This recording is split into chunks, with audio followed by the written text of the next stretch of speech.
কোনো প্রকার চাপ বা হতাশা ছাড়াই এই প্রথম নিউজিল্যান্ডের বিপক্ষে টি-টোয়েন্টি ম্যাচে আজ বাংলাদেশের ৬ উইকেটের এক দুর্দান্ত জয় পেয়েছে। চট্টগ্রামের বীরশ্রেষ্ঠ শহীদ flight lieutenant Motiur Rahman cricket স্টেডিয়ামে অনুষ্ঠিত ম্যাচে তৌহিদ হৃদয় ও শামীম হোসেনের আগুনঝরা ব্যাটিংয়ে ১২ বল হাতে রেখেই ৩ ম্যাচ সিরিজে ১-০ ব্যবধানে এগিয়ে বাংলাদেশের টাইগাররা। এ নিয়ে বিস্তারিত থাকছে প্রতিবেদনে।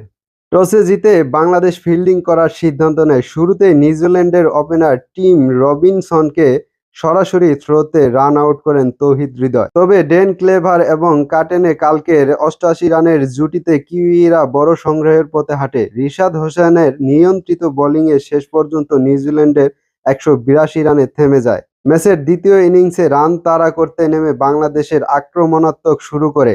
মাঝপথে দ্রুত কিছু উইকেট হারালেও তৌহিদ হৃদয় ২৭ বলে ৫১ রানের বিধ্বংসী ইনিংস জয় নিশ্চিত করে।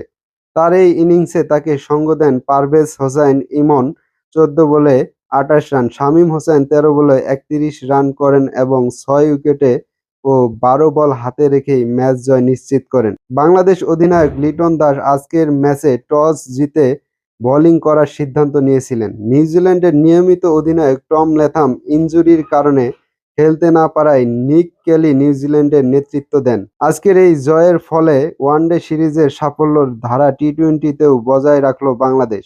সিরিজের পরবর্তী ম্যাচগুলো অন্তত প্রতিদ্বন্দ্বিতাপূর্ণ হবে বলে আশা করা হচ্ছে।